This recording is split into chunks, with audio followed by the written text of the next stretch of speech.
Hello everyone, peace be upon you. Before we begin, don't forget to hit the like button and subscribe, and stay with me until the end of the story. Also, leave a comment telling me which city and country you're watching from. I'd love to see how far my story has reached. For those of you who have already subscribed, I sincerely wish you good health, ease in all your affairs, abundant blessings, and may all your hopes and dreams come true. Amen. Now, let's begin the story. Denver woke up under a clean, high sky, the kind that makes the mountains look sharp and close even from the terminal glass. Inside, the morning rush moved in familiar lines, rolling suitcases, coffee cups, boarding passes clutched in anxious hands. Maddie walked the jet bridge at a steady pace, uniform pressed, hair pulled back, eyes already in cockpit mode. She didn't need pep talks. Habit had its own gravity. She slid into the right seat, ran a palm across the panel like a quick handshake, and nodded at the man in the left seat. "Morning, Jack." "Morning, Maddie. Let's keep it simple and smooth." He said it the way only captains with 30-plus years could, half wish, half order. Checklists flowed. Power on, IRS aligning, fuel balanced, flight plan reviewed. She verified Denver to Boston, filed crews, step-downs, alternates, weather green. Calm winds, cold and dry. Good day to be above it all. In the cabin a small boy, Ethan, swung his feet and watched the wing like it might flap. Flight attendants did their choreography with quiet confidence. Doors. Slides. Briefing. Smiles that said we've got you, even to the ones who didn't believe it yet. Out the window, a line of tails pitched against the blue, engines making that low promise you feel in your ribs. Pushback. The jet eased away from the gate with a shudder that was more memory than motion. Maddie watched the tug peel off, then focused on the taxiway lights, the ribbon of concrete ahead. Jack handled ground calls, she handled the flow. Control surfaces checked, flaps set, trim set, takeoff speeds cross-checked. Nothing flashy. Just the discipline of doing it right. Tower, Sky West Atlantic 418 Heavy, ready 26. Cleared for takeoff, 26. Good day. Power came up clean. Engine settled into that smooth rising hum that always made her think of the first time she lit burners years ago. Not the same machine, not the same life, but the body keeps its own archives. The centerline blurred. V1. Rotate. She pulled just enough, crisp and deliberate, and Denver slipped away. The front range fell back, the city turned into a map, and the climb felt honest. They leveled and the cockpit took on that soft, contained quiet of cruise. Jack leaned back a notch and talked baseball. She pretended to care and kept working, fuel checks, waypoint checks, time en route, a quick scan for any NOTAM she might have missed.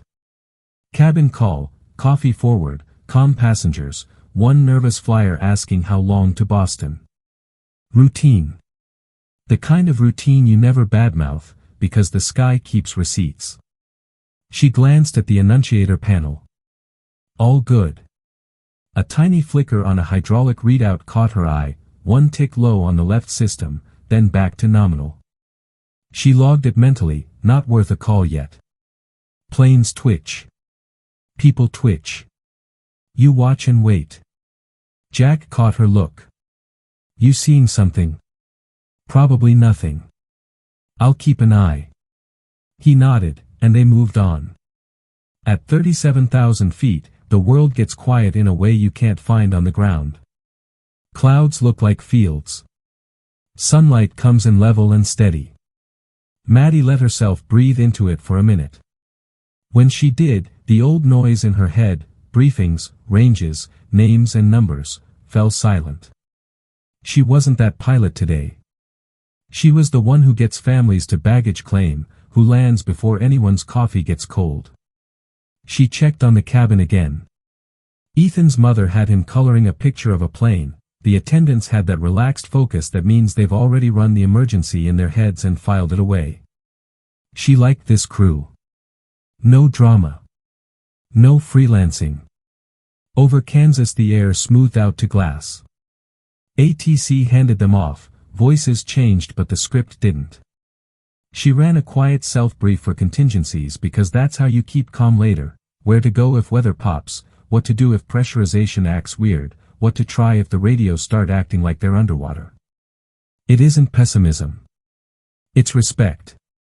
Another tick on that left system, so fast she could have blamed the light. She didn't. She made a neat note on her pad and trimmed the hair to keep the ride sweet. The jet responded like a good partner, solid, predictable, forgiving of small imperfection. Jack watched her hands the way captains do when they're choosing how much leash to give their right seat. He didn't say anything. He didn't need to. Family in Boston? He asked after a while. Crew hotel, she said. Breakfast tomorrow if we're lucky. He chuckled, the quiet kind that stays in the throat. You ever miss the old noise? Sometimes, she said, and left it there. The panel lights traced soft lines across her knuckles. She looked outside again. The wing flexed just enough. Engines purred. The whole machine felt alive but obedient, like a big dog that knows your steps. She did the math on fuel again even though nothing had changed. Habit is the net you weave before you need it. The PA chime dinged, the lead attendant let them know service was halfway, cabin happy, one medical in row 22 requested water and a seatbelt extender. Copy that. Everything in its box. Ahead, Boston's airspace looked clean. Winds light from the east overnight, temps dropping. Logan would be slick but manageable. She sketched the arrival in her head, the turn to final, the flare. Denver felt far away and small. Then, as quickly as a blink, a sound came through the floor, more felt than heard, like a metal breath catching. It vanished so fast you could sell yourself the easy story. Maddie didn't buy it, but she didn't chase ghosts either. She marked the exact time, checked the same gauges again, and put a thin line around that left number in her mind. Still good? Jack asked. Still good, she said, and meant it. Because right now it was. The trick is holding two truths at once, the sky is kind, and the sky doesn't owe you. She leaned back just enough to ease her shoulders, eyes steady on the panel, ears tuned to the way the airplane talks when it wants something. Somewhere mid-country, the sun hit the cockpit just right and turned everything warm. For a breath, she let the comfort do its job. Families, students, a kid with crayons, a captain with 1,000 landings, everyone riding the same thin line of trust. She tightened her harness a notch, not because she had to, but because it made sense. Routine held. The jet cut clean air. And far below, roads braided across winter fields toward a city waiting on the coast, and between here and there the airplane spoke again, this time not a whisper. A tight metallic shiver ran through the floor, a brief grind under Maddie's heels, then a blink of amber on the left hydraulic panel. One tick low became 3, then settled like it regretted telling the truth. She straightened in the harness. Jack, left systems drifting. He was already leaning in. Cross-check. He toggled and watched the light refuse to lie. Could be a sensor. Or not. She trimmed a hair to keep the ride smooth. The jet obeyed, but the yoke carried a new weight, like someone had hung a small bag from it. She felt it through her fingers. Habit kicked in, isolate, stabilize, communicate. I'm on the controls. I have radios, Jack said, tone steady, hand hovering near the breakers. Then the cabin thumped, just a quick drop that made coffee kiss lids and a few belts tug. A soft chorus of gasps carried forward. Maddie corrected with small moves, keeping it gentle. The left system flag pinged again. Seatbelt sign on, Jack said, flicking the switch.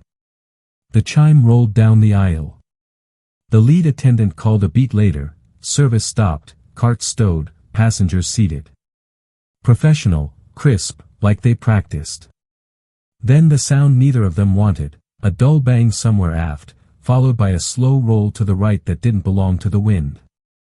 "I've got it," Maddie said, and hauled the wings level. "Engine stable. Hydraulics not." She reached the overhead, executed the checklist by muscle memory, and felt the airplane climb an inch back toward cooperative. "Center, Sky West Atlantic 418 Heavy, we've got a systems issue," Jack called, but the radio spit static into his ear. He tried again on the second set. More static, thin and frayed. Maddie didn't look up. She knew the feel of a conversation turning one way. "Try guard," she said. He did. Nothing usable came back. "Okay," Jack muttered, flexing his left hand as if it had cramped. "We'll reset." He never finished the plan. His breath hitched hard. His face went colorless in a blink. Fingers that had set thousands of flares scrabbled at his chest and then went slack.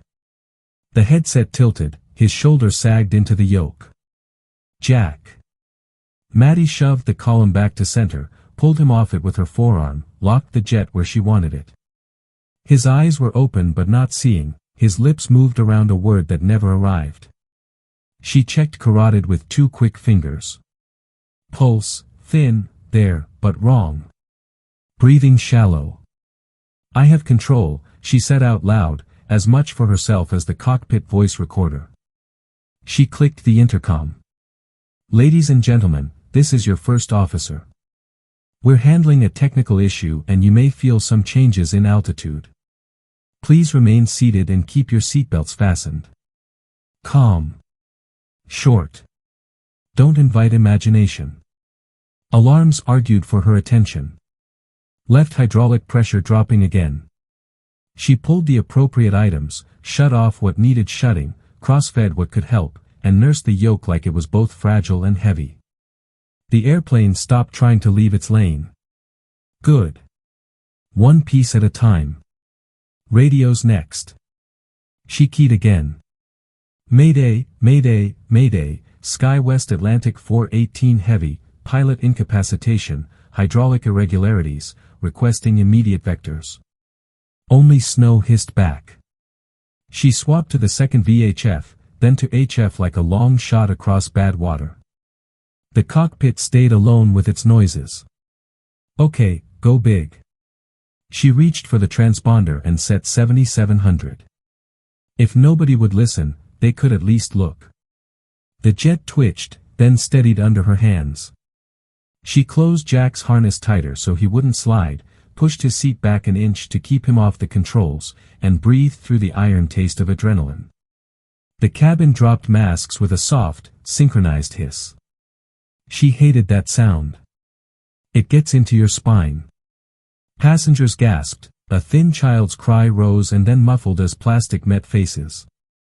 She hit the PA again, riding her voice between truth and faith. "Oxygen masks have deployed. Pull to start the flow, secure over your nose and mouth, and breathe normally.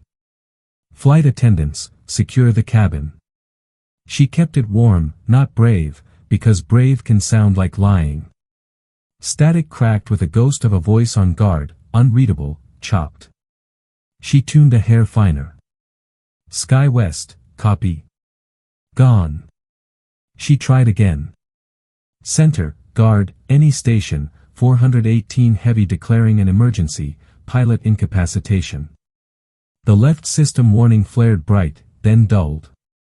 The yoke felt grainier, like sand in a hinge. She paced her corrections smaller, slower, staying ahead without showing fear to the airframe. In the corner of her mind a checklist flipped to the page no one advertises. If radios are unreliable, make yourself impossible to ignore. She toggled 7500 for 3 breaths, hijack code, not true, but attention-grabbing, then back to 7700. Not pretty, but pretty wasn't on the menu. She tried guard again. The reply that finally cut through was clipped and military clean. "Aircraft on guard squawking emergency, say call sign and condition." She hesitated a fraction, then went with the name that had always opened doors when doors were locked. "Sky West Atlantic 418 Heavy, First Officer Madison Clarke.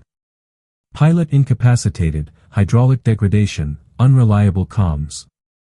Request vectors and assistance. I say again, this is a civilian heavy. Silence, no static this time, just the weight of an answer forming. When it came, the tone had authority and a map behind it. 418 heavy, we read you. Maintain present heading and altitude if able. Fighters are launching to your position. Stand by. Fighters. She glanced left at Jack, then back at the panel. The word carried all the history she tried to keep folded. Fine. Let them come. Let someone with gas and radios babysit while she kept the ship between the lines. She smoothed the pitch, pushed a whisper of trim to take the shake out of the wheel, and thought about the boy with crayons, the lead attendant's steady voice, the way fear moves down an aisle if you give it too much room. She keyed the PA once more, giving the cabin only what mattered. We have support en route. We're on a stable profile. Keep masks on and remain seated. I'll keep you updated. In her headset, the military voice returned with vectors, a calm cadence threading through the gaps. Luke was watching. Dover was warming lights. The path ahead narrowed into one task per breath. The airplane groaned as if it resented compromise. Maddie didn't argue. Easy, she told it, and meant herself, too. Out beyond the windshield the winter sky looked clean and harmless. Inside, everything that counted ran hot and close to the edge. She centered the needles, checked fuel again, tightened her harness another click, and waited for the gray shapes that would break the night to find her. They found her fast, sliding out of the dark like two ink strokes on a clean page, one off the left wing, one off the right, lights low, presence undeniable. The cockpit filled with a different kind of quiet, the kind that comes when you're no longer alone but still very far from safe. A voice cut in, cool and measured, the kind of tone that has seen nights like this and learned not to waste them. Interceptor lead identified, altitude confirmed, visual acquired. Maddie acknowledged without drama, hands steady, eyes never leaving the panel long enough to pretend this was routine. Razor, the lead, spoke just enough to anchor the moment. Shadow, the wing, held tight where she was needed most, close enough to judge, far enough to give her room. They didn't ask for speeches. They watched the airplane's body language and read the truth in the way the wings trembled and the yoke complained. Vectors came in measured lines. Dover was the play. Long runways, crews on the roll, foam and steel and protocol waiting like a net. Luke was on the loop. Vaughn's voice didn't enter the cockpit, but his fingerprints were there in the clean cadence, in the way the path ahead was kept free of clutter. Hydraulic numbers drifted like a tired tide. The left system bobbed below where she wanted it, then sulked back half a notch as if bargaining. She eased in trim and found the narrow place where the jet would carry itself without punishing her for asking too much. Cabin pressure stabilized after the masks dropped, oxygen flow kept the fear from turning loud. She pictured Ethan gripping his toy and breathing the way she'd asked, and let that image keep her voice even. The radios behaved now that the fighters were at her shoulders, but she didn't kid herself about why. Their antennas were the bridge, their presence turned her whisper into something command would treat like a sentence. They handed her winds, headings, altitudes, a climb or a descent in small bites, and she took each one like a rung on a ladder. Every instruction ended with a pause that said we're here, decide what you can do, tell us where to meet you. Somewhere over black fields and winter rivers, the airplane threw a new test. A quick flicker on the left engine temp, not a fire, not yet, just the threat of one. She coaxed the throttle like it was a voice you calm by lowering yours, found a sweet spot between heat and drag, and kept the needles from touching red. Shadow called it before she did, faint orange at the lip, not growing. Good eyes, better restraint. No panic, just data. In the cabin the attendants walked a tightrope with the kind of grace only training buys. They moved slow and small, checking straps, touching shoulders, making the kind of eye contact that tells a brain to step back from the cliff. Maddie gave them what she could, Updates that didn't feed imagination, reassurances that were true because she made them true second by second. She didn't sell miracles. She sold work. Razor slid forward a hair, took a look at the wing root, and came back with a verdict that didn't sugarcoat: scorched skin, no open flame, control surface lag, ride it like it's heavy on one side. She already was. The yoke had that off-balance pull that makes your forearms sing. She swapped hands, shook the burn from her fingers once, then settled in again. The harness clicked tighter by an inch she didn't know she had left. ATC cleared airspace like a parade route. She watched the sky ahead simplify into a corridor you could drive a truck through. The moon threw just enough light to give the clouds edges. The jet felt like a big animal that knows it's hurt and will do what you ask if you don't ask for more than it can give. She kept her touch light and her mind loud: fuel check, approach brief, gear questions she wasn't ready to face, go around she wouldn't be offered if the hydraulics argued, evac plan if metal met concrete wrong. Jack breathed on the edge of shallow. Medics would do what pilots couldn't when tires finally kissed runway, but that was a later problem and later problems had to stay caged. She put a hand on his shoulder for half a heartbeat, not a goodbye, not a promise, just contact, and returned to the job. The airplane didn't care how she felt. It cared where she put pressure. Dover came into the world as a thin line of ordered lights, a geometry against the dark that said civilization still held. Vaughn's people made the runway look like a lit pier stretching out into night water. Wind updates came with the kind of precision you get when the whole chain is awake. Small cross, low gusts, smooth layer, decision altitude briefed by a voice that hadn't wavered all night. Razor tucked in again, as if to say finish it your way. Shadow kept station and kept quiet. Maddie ran the before descent flow with a tempo that told her own heart what speed to choose. She tested the gear logic in her head and then with her hands, not deploying yet, not until the airplane was set up and the profile was honest. She pictured the worst version and rehearsed it like a drill: 2 green, 1 angry red, nose high as long as possible, foam ready, thrust idle, spoilers where they'd agree, hands steady even when the world tried to jolt them loose. The left gauge dipped more. She nursed it back. The right stayed polite. The horizon held, not quite level, but level enough to pass.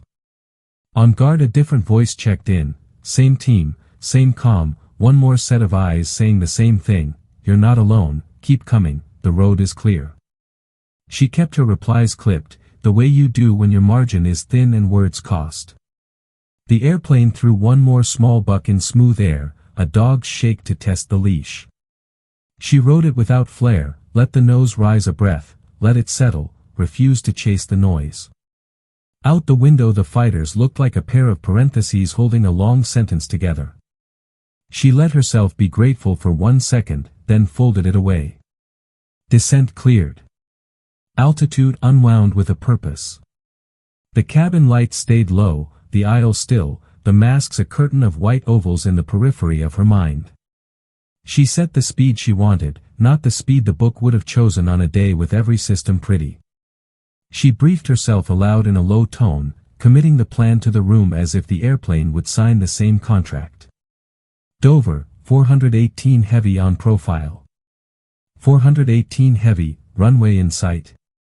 Lights in sight, she said, because they were, a ruler laid across black. Continuing. The fighters slid wider, giving her the last stretch like a lane to herself.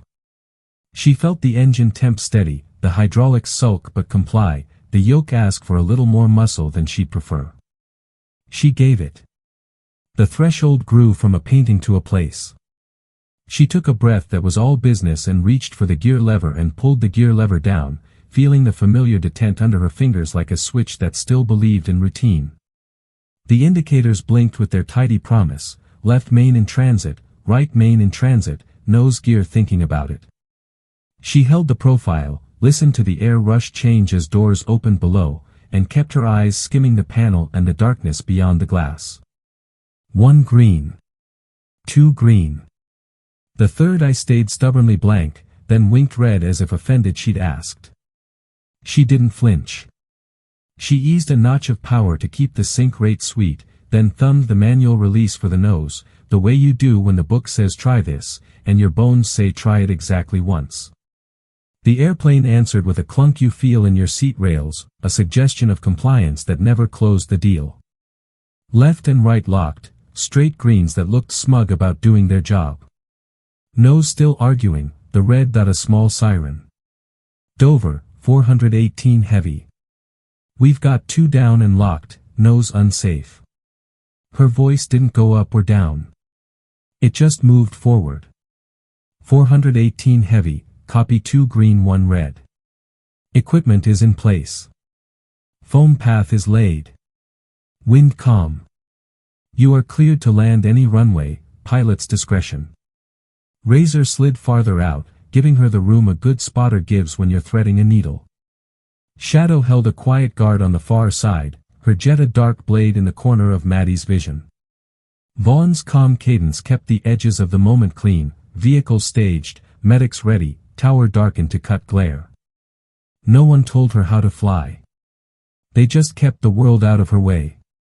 She pressed the intercom and gave the cabin a last gift of steadiness. The words were simple, built from the truth she could guarantee. Final approach. Keep masks on. Secure your heads low and tight when she called for it. Crew ready at doors. The attendants answered with a tone that said they were already there, already counting rows and angles and timing. Altitude unwound. A thin drift left tried to slide the jet off its line. She trimmed it out with the same stubborn gentleness you use to coax a scared animal through a gate. Speed on target. Flaps where hydraulics would allow.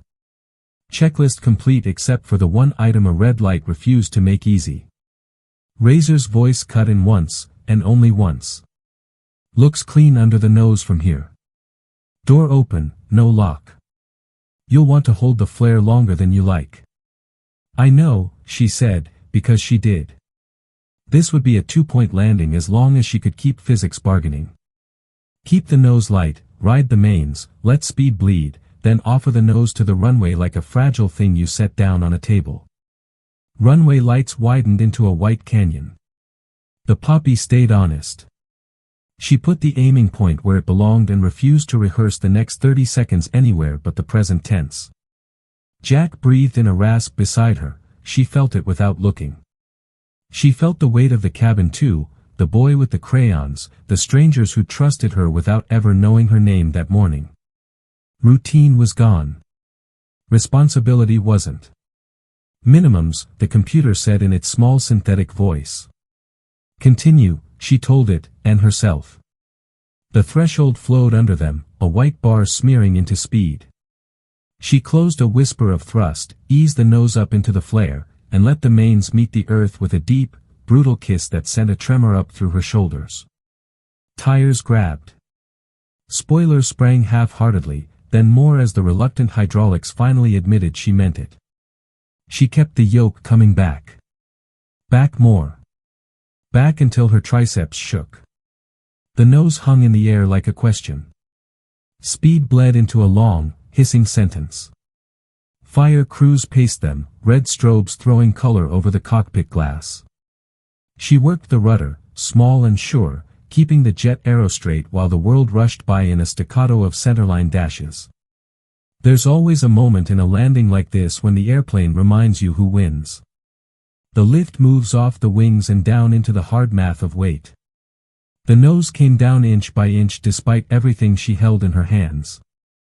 She bought time by breathing power in, then taking it back out, a delicate seesaw that kept the front from slamming. Hold, she told it under her breath. Hold, she told her own wrists. Metal met asphalt with a scraping shriek that drilled through the cockpit and into bone. Sparks flew bright and fast under the nose like a string of matches lit all at once. The red light on the panel didn't change, stubborn to the last. She modulated what was left of the wheel brakes so she wouldn't skid a wing, let drag do most of the slowing, and kept the jet on its painted line like she could will it to obedience by refusing to blink. Foam arced across the forward path in smooth white fans, swallowing sparks as they were born. The airplane shuddered, not a bounce but a long grind, as if it resented being made mortal in public. She eased off any impulse to overcorrect. Gentle hands. Patient feet. The kind of inputs that admit fear and do the job anyway. Behind the door, the cabin found its own voice, a muffled chorus of held breaths and prayers and the small brave quiet of people doing exactly what they were told. The attendants braced in their jump seats, eyes forward, bodies ready to become motion the moment gravity allowed. She could feel their timing as if it lived in the same metronome as her flare. Speed fell through the number she'd wanted. The scrape softened from a scream to a growl. She added a brief breath of reverse on the engine that would give it without spitting flame, then cancelled it when the yacht talked back. Straight as life, she reminded herself, and let the foam and air do the rest. The runway end crept near and then stopped creeping. The jet slid the last dozen yards like a tired animal finding a pause. One more shudder ran the length of the fuselage, a final protest, and then they were a weight on concrete and a shape in lights instead of a question in the dark. Silence hit harder than the touchdown. Not true silence, fans and bells and the radio's thin breath, but the kind that replaces the longest, loudest sentence you've ever written in your hands. She kept her grip until the wheels were completely still, until the instruments agreed with her senses, until the thrum in her forearms decayed into heat. 418 heavy, runway secure, Tower said, voice steady but softer than before. Emergency cruise in position. She exhaled and found the intercom button by touch. Her words were clean and simple, because ceremony can wait and people cannot. Evacuation commands. Slides armed. Remain seated until doors open, then move. No bags, no pauses, help the ones who need it. The crew moved at once, the cabin finally allowed to become motion. Razor's last call arrived like a hand on a shoulder in a crowded room. Good flying, 418. No more and no less. Shadow didn't speak at all. She didn't need to. Her jet's shadow crossed the cockpit glass one last time as she climbed away to make room for the trucks and the morning that would follow. Maddie set the parking brake out of habit, even though the nose's metal-on foam made it symbolic. She cut the engines with a care that felt like gratitude. The cockpit dimmed to a softer constellation, the bright alarm language gone, the old quiet climbing back into the room like an animal returning after a storm. She looked at Jack and found that thin pulse again, stubborn as the red light had been, and let relief register without turning it into ceremony. Outside, boots pounded and orders snapped and foam hissed where heat still lived. Inside, the last masks were pulled aside and voices rose, some ragged with tears, some bright with shaky laughter that always comes when gravity proves itself again. She rested her head against the seat for exactly one heartbeat, then lifted it. Work remained. Names to count. Doors to confirm. A record to leave clean for those who would read the night back to her later. She reached for the log page with fingers that finally trembled, wrote the time, wrote the words she knew would matter, and let the pen stop when there was nothing left to say that hadn't already been said with steel and light and a runway that stayed where it was supposed to, and only then did the night remember how to breathe. The cockpit door cracked open and a blast of cold, chemical air rolled in, foam, jet exhaust, the sharp bite of metal run hot then cooled in seconds. A medic in a reflective vest appeared in the threshold with a voice that meant business. Captain first. She pointed him to Jack, clipped and clear, and slid aside so another medic could take her place with a portable monitor already humming. Pads on, numbers up, for started, the kind of choreography that steadies a room without asking permission. Maddie keyed the PA one more time, voice steady like a rail. Evacuation in progress. Follow crew instructions.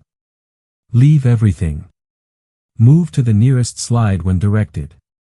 The forward doors cracked to the night, the slides inflated with that rush like a giant exhale. The lead attendant made eye contact and gave a firm nod before disappearing back into the aisle, counting rows, tapping shoulders, shepherding fear into motion. The cabin became a living line, people scooting, bracing, gone in a whoosh of cold air and floodlights. Outside, fire crews flanked the nose, foam turning into a quiet sea under the forward belly. Trucks idled, strobes painting the fuselage in red and blue. A ground marshal raised his lighted wand like he was blessing a ship. Voices layered over the radios, tower clear, medical staging, perimeter secure. A check mark landed in Maddie's head beside each word. She unlatched her harness, felt the ache hit her all at once from wrists to shoulders, and stood because standing is what you do when the job changes shape. She leaned toward Jack, listened to the medic's short summary. Rhythms ugly but present. Transport now. Good. Present was a word she could live with. She squeezed his hand without ceremony and stepped back as they eased him out. She logged the evacuation complete time, noted the door status, then climbed down the forward stairs that had been rolled to the galley door once the slides cleared their rush. Tarmac under her shoes felt like proof. The Dover night had softened at the edges. Floods lit the runway like a stadium without a game. Passengers clustered in blankets, some crying, some laughing the thin, bright laughter that shows up when adrenaline finally realizes you've lived. A small boy with a crumpled drawing clutched his mother's sleeve, Ethan's crayons smeared across his palm like war paint. He looked at Maddie with the solemn certainty only kids have and lifted his paper a fraction. The airplane he'd drawn had a crooked nose but 2 proud wings.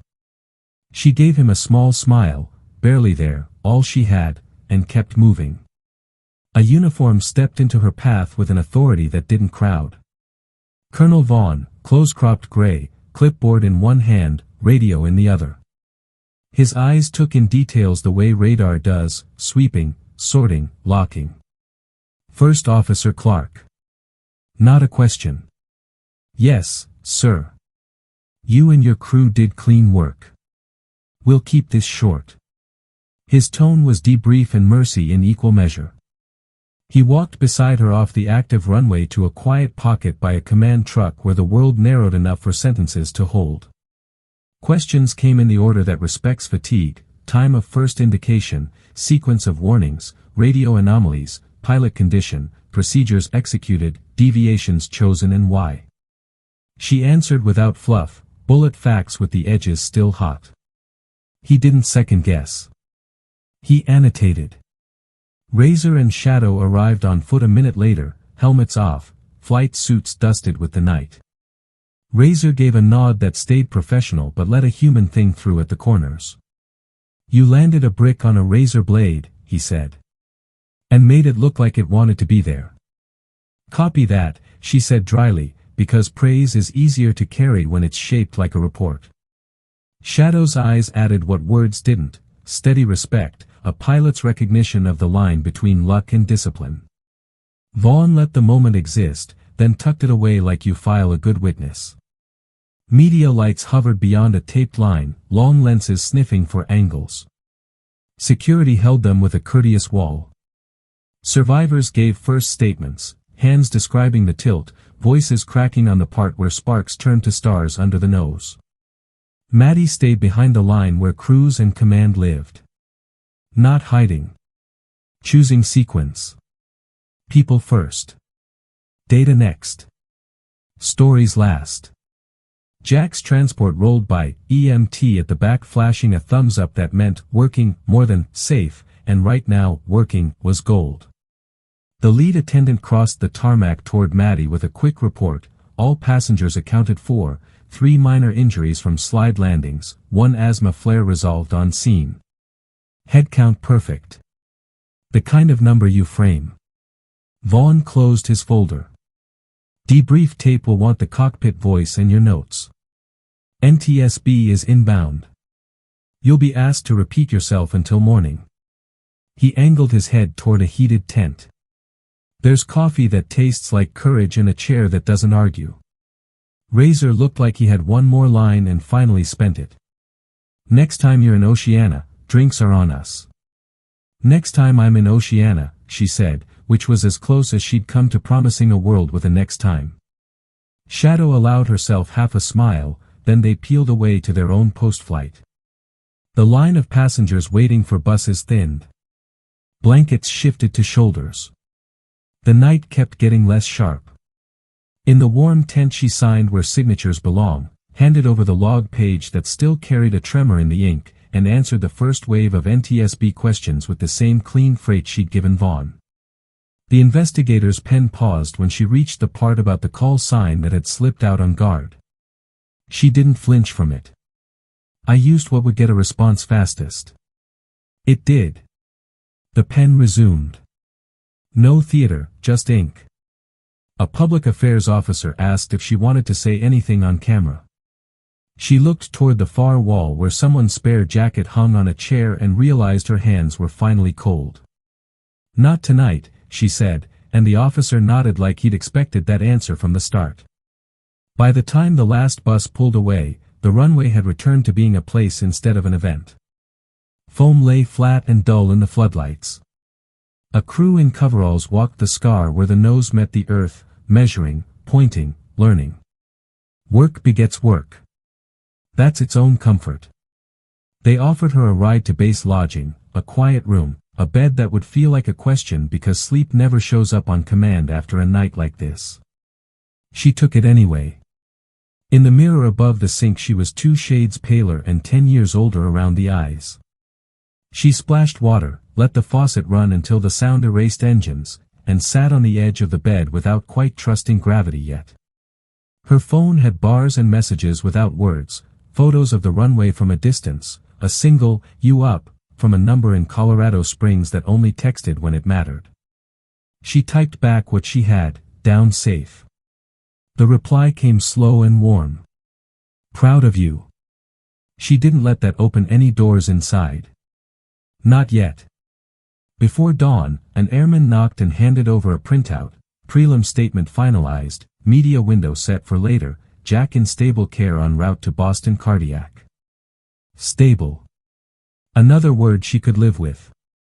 She stared at it until letters blurred and knew the next piece would be the one no checklist writes for you, how to hold what the night had put back in her hands without letting it run her life. She lay back fully dressed and let the room hum. Down the hall someone laughed too loud, the sound of nerves leaving a body. Outside, Dover's floodlights snapped off in a slow wave as morning tested the edges of the base. She closed her eyes and didn't sleep, exactly, she drifted in a place where alarms were memories and checklists were done, and the only task left was to keep breathing even when the sky was quiet. Morning crept in as a pale wash through the base lodging blinds, and the world returned in ordinary sounds, a cart rolling past, boots on tile, a door closing 2 rooms down. Maddie sat up with the slow ache of a body that had asked too much of itself and paid in lactic acid and borrowed adrenaline. A knock carried the day forward, Vaughn at the threshold with a brief nod, a summary sheet in one hand, the kind of look commanders use when they've chosen not to say, "Hero," out loud. "Good work stands," he said, and left it at that, which meant more than a speech. They moved her to Boston by noon, a quiet transfer with a window that held nothing but cloud and coastline. Logan looked normal again, as if last night had been something a different city did. At the Beacon Hill Inn, the lobby smelled like coffee and old wood, the desk clerk slid over a key with a newsman's eyes and chose not to ask. In the room, the bed was too made, the view too calm, so she took a walk up a narrow street where brick rowhouses shouldered each other and the wind found her collar. Normal has its own gravity if you let it. Her phone buzzed with updates that had edges you could hold, Jack stable after cath lab, minor injuries discharged, aircraft secured for NTSB, a text from the lead attendant, passengers asked for your name. We said they already had it. She smiled once, small and unguarded, and let the line sit open on the screen. On TV behind the bar of a corner cafe, B-roll showed runway foam and a blackened nose cone while a scrolling Chiron guessed at facts. She didn't linger. Stories turn into costumes if you wear them too long. Afternoon belonged to questions in a borrowed conference room. NTSB leaned in without malice, the way carpenters lean into a joint to see how it failed and how it held.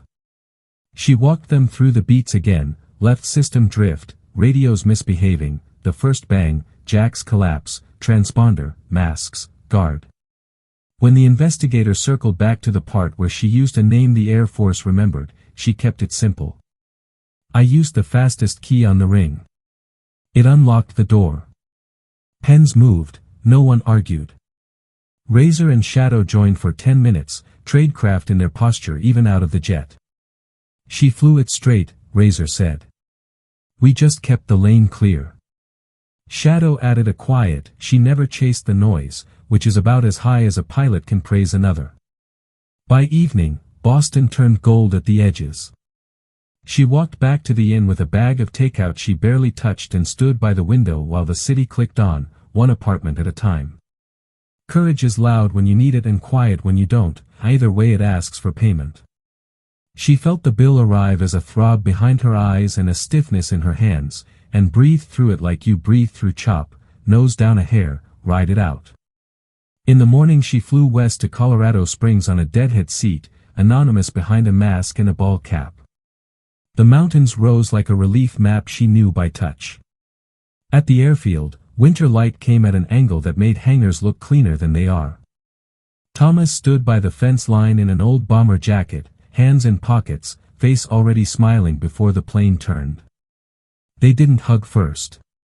They looked, pilot to pilot, parent to adult child, counting the parts that were still attached. They drove the two-lane to a diner that had been there since someone decided pancakes could fix almost anything. The waitress called him Han and topped off their cups without asking. Words came in a pattern that fit them, a few facts, a long pause, a small laugh, the truth folded into a sentence that didn't poke at bruises. You brought them home, he said finally, eyes on the steam rising from his mug. That's the job, she answered, and felt the old call sign in the room like a coin in a pocket she chose not to spend. He didn't say it. He didn't have to. Respect can be silent and still fill a space. They stopped by the field after, watched a Cessna turn base to final, gear down like it meant it. Wind sock steady. Mountains unbothered. He asked nothing about going back to the service, because the question wasn't honest. The sky is big enough to hold both a past and a paycheck. You staying up there? He asked instead, chin tipping toward the general direction of everywhere. Yeah, she said, and it felt right in the mouth. I'll keep flying the ones with doors and coffee and people who clap when tires touch. Back in Boston 2 days later, she walked into Jack's room with the quiet that belongs to ICU hallways. He looked smaller against white sheets and tubes, but the eyes were the same old glassy blue. You kept it simple and smooth, he rasped, because humor belongs even where monitors beep. She took his hand and let the squeeze stand in for every piece of last night that didn't fit in words. They spoke work, timeline, handoff, report. They spoke life, pancakes, the boy with the crayon airplane, the flight attendant who led like a captain at the door. When she left, his color was better and her shoulders sat lower. The airline offered a week off. She took 3 days and gave the rest back. Ground stares at you after a while. On her first trip to the airport, she parked on the top level and watched the line of departures climb into a morning so clear it looked permanent. Permanence is a story we tell ourselves to keep moving. She didn't mind the lie. It makes room for the truth to work. Gate agents looked up when she walked by, the way people do when they think they recognize a face from a headline. She put her bag down in the right seat, ran a hand over the panel like always, and listened as the airplane told her who it was today. New tail, new route, same job. The captain was a woman she hadn't flown with before, a solid handshake and a wry grin. Heard you had a night, the captain said. We all have them, Maddie answered, and they let it rest there. Pushback came like it always does, the tug's little stubborn shove and the moment when the world starts to roll again. Taxi, lineup, that rising hum she'd carried in her bones since the first time she touched a throttle. At V1 she felt the same clean click at the edge of decision, the same small prayer that isn't a prayer so much as a promise, do the work, hold the line, bring them home. Rotate. The city fell back. The sky opened. She smiled without meaning to. Weeks later, on a layover, she opened a padded envelope at the Beacon Hill Inn desk. No return name, just an address from a school somewhere between Denver and Boston. Inside was a single sheet of notebook paper, crayon lines thick and certain, a big plane with two bright wings and a nose tilted up like it was telling gravity to wait its turn. Under it, in careful block letters, "Thank you for not letting US fall." Ethan had signed his name with a star where the dot over the I should be.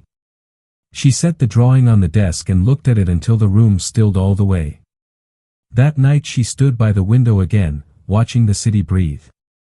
She thought about checklists and instincts, about names that open radios and names you carry only for yourself, about the thin trust between strangers who board a tube of aluminum and decide to believe. She thought about Thomas by the fence line, about Jack's dry laugh, about Razor and Shadow flicking their wings goodbye over a runway dusted in foam. The lesson wasn't flashy. Routine is sacred, discipline is mercy, and courage is mostly just showing up with your hands steady when it counts. She turned off the lamp and let the room go dark. Somewhere over the river a late departure lifted and banked toward the coast, its lights clean and simple against the night. She followed it with her eyes until it became a moving star and then just sky. Morning would come with coffee and a weight and balance and a passenger count and a pushback, the kind of ordinary that keeps the world stitched. She lay down, not to drift this time, but to sleep like someone who knows the map and trusts the air that holds it. And when the alarm finally found her, she woke ready to do the small, exact things that make impossible nights end in runways and applause and a child's drawing taped above a desk where a pilot keeps her pen.